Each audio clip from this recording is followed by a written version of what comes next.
Today I'm here representing CeaseFirePA. Everyone's a critic.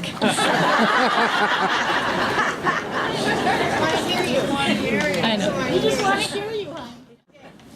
Okay, so as you heard in my introduction, CeaseFirePA is an organization that works with individuals, leaders, and communities in Pennsylvania to take a stand against gun violence. And we use outreach, education, coalition building, and advocacy to reduce gun violence and gun tragedies in our communities. We want to stop the flow of illegal guns onto our streets, and we want to keep guns out of the hands of people who are not equipped to have them.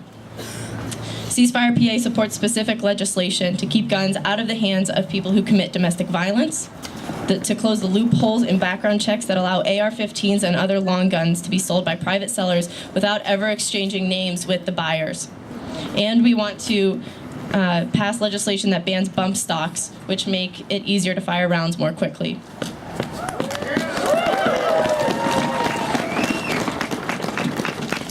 If you want more information about the legislation that we support, you can always go to CeaseFirePA.org, or you can come talk to me sometime today.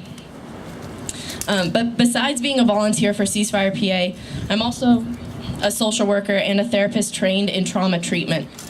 I work with adults who have experienced trauma, and I also work with children and adolescents that have experienced trauma. So I go into schools and I work with kids on a weekly basis. So I've seen the impact that trauma and chronic stress can have on young minds and bodies. And for those of you that don't know, trauma or chronic stress, high stress on a daily basis, can have traumatic impact and lifelong changing impact on people's minds, bodies. I mean, mentally, emotionally, physically, it impacts these kids. You know, I see kids that can't focus in class, or they can't relate to their peers because of the trauma they've experienced. And every day that a child goes to school afraid for their lives because of gun violence, we're putting those kids through traumatic levels of stress that could impact them for the rest of their lives.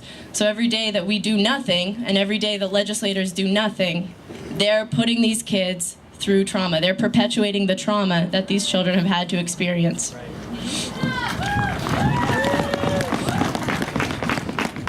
So really, from a mental health standpoint, like, this is about the current and long-term effect that this could have on our children. But the question remains, what can we do? So to the young people today, I say, stay loud, stay energized, stay motivated, stay active, call your legislators, make sure they know what you want and what you stand for. And if you're not, sorry, hair's in the face. And if you're not 18 yet, then make sure you tell your legislators exactly what day you will turn 18 and exactly what election you will be voting in.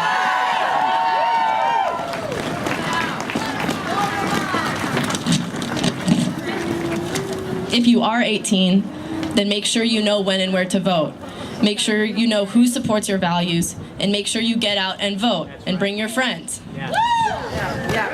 To the adults here today, amplify the voices of the young people around you.